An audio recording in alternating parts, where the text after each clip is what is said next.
Bala criticized the EV experience as a scam of modern times, emphasizing the disconnect between the promises of EVs and the real-world challenges he faced. And 10, he believes that government and manufacturers need to provide consumers with more accurate and comprehensive information about EVs before making purchase decisions.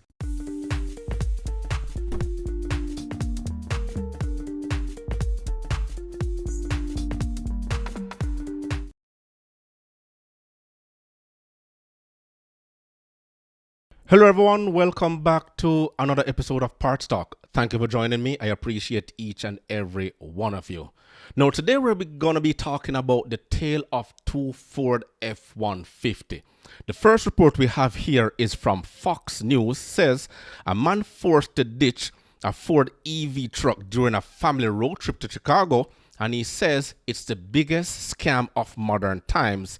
Well, on the other spectrum, we have another report that says a Ford F-150 Lightning pickup saves the day for elderly man stranded in a wheelchair.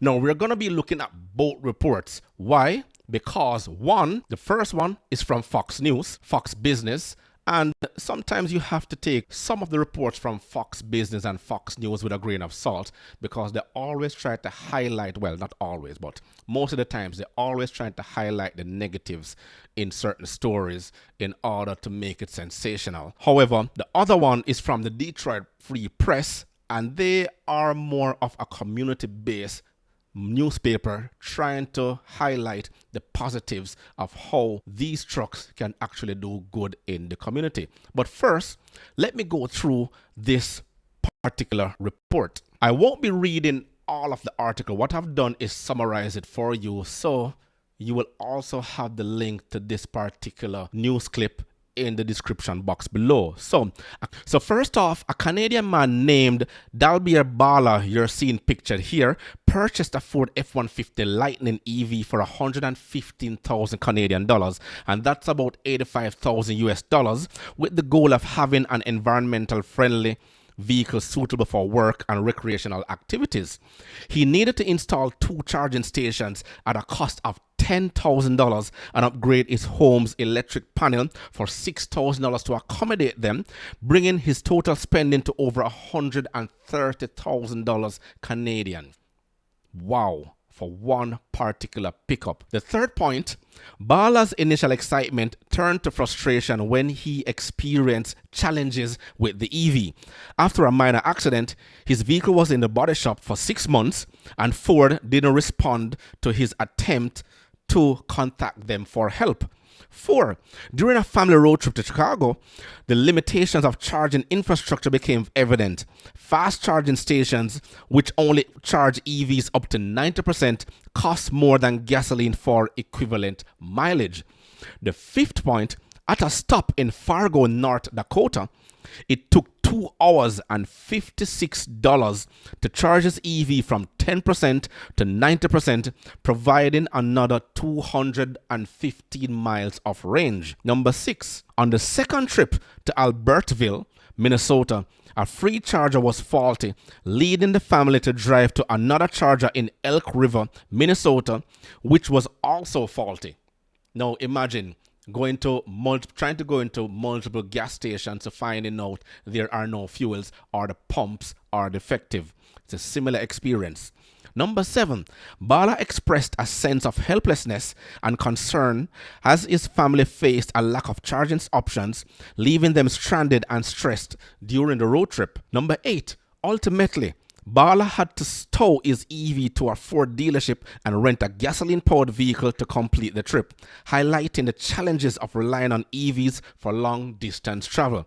We all know that. Motorists know that. Not all motorists. Some of the buying public ultimately does not know, and the politicians who made these laws definitely knows nothing. The 9th point I have is that Bala criticized the EV experience as a scam of modern times, emphasizing the disconnect between the promises of EVs and the real-world challenges he faced. And 10, he believes that government and manufacturers need to provide consumers with more accurate and comprehensive information about EVs before making purchase decisions. No, they didn't do that. Now, Ford responded, acknowledging the need for improved charging infrastructure and announcing plans to install public facing DC fast chargers at dealerships by 2024. And remember, Ford also initially signed a deal with Tesla, trying to utilize their charging network across North America. I hope this will encourage a lot more people to get on the EV train. Certainly, I won't for the coming years. Now, when we go over to the Detroit Free Press, it paints another picture of having a Ford F-150 EV. Now, let me go through the points of this article as well. One, an elderly man was stranded in his electric wheelchair in front of an auto parts store in Central California needing a battery charge. Atwater Police Chief Michael Salvador stated that the man's wheelchair battery required charging in hot temperatures exceeding 100 degrees. Now, the police department, equipped with Ford F-150 Lightning electric pickup trucks, used the vehicle's Pro Power onboard feature to transfer power from the truck's battery drivetrain to charge the electric wheelchair. So you're seeing the picture right here on the screen of the Ford F-150 truck giving juice to the wheelchair right there. The ability of the Ford F-150 Lightning to offload energy to assist other devices was praised as a transformative capability for various real-life scenarios. The electric pickup trucks were obtained through a grant to address air quality concerns, as the region has high asthma rates linked to air pollution.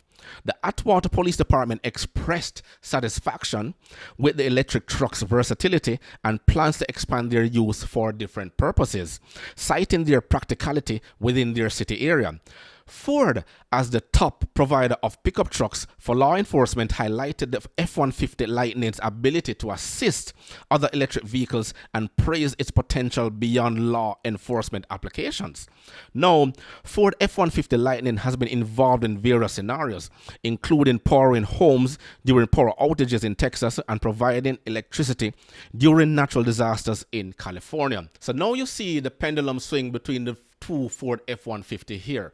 One is adding additional stress to a man and his family trying to make a road trip across North America, and the other serving its community in which it polices. Now, the discussion points in the automotive space is that 1. Charging infrastructure. The current state and future development of EV charging infrastructure for diverse travel needs are ultimately needed.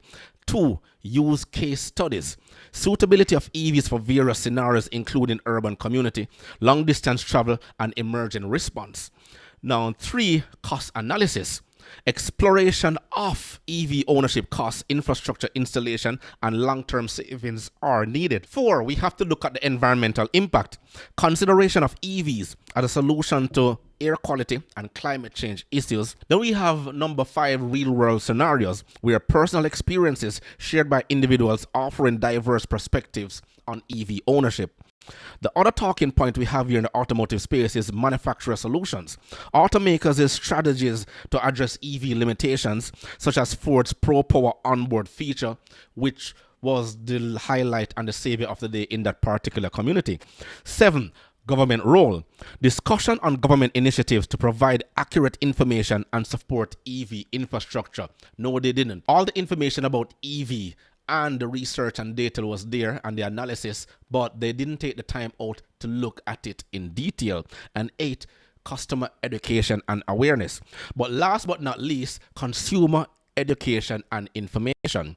The importance of informed decision making and unbiased information for potential EV buyers. I try to do as much as I can on my channel, but unfortunately it won't reach the masses because of the low views I receive from time to time. Hopefully it gets out there, and I try to give as much information about EVs as much as possible.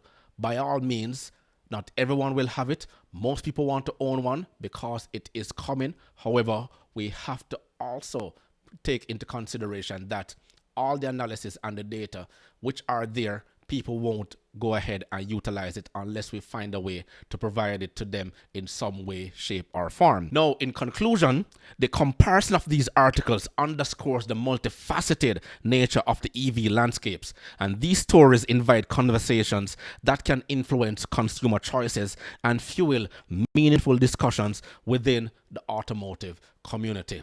Let me know your thoughts below. Remember to grab a copy of my ebook, The Parts Manager Guide. Please smash that like button on your way out. It will only take you 1.5 seconds to do so. Until next time.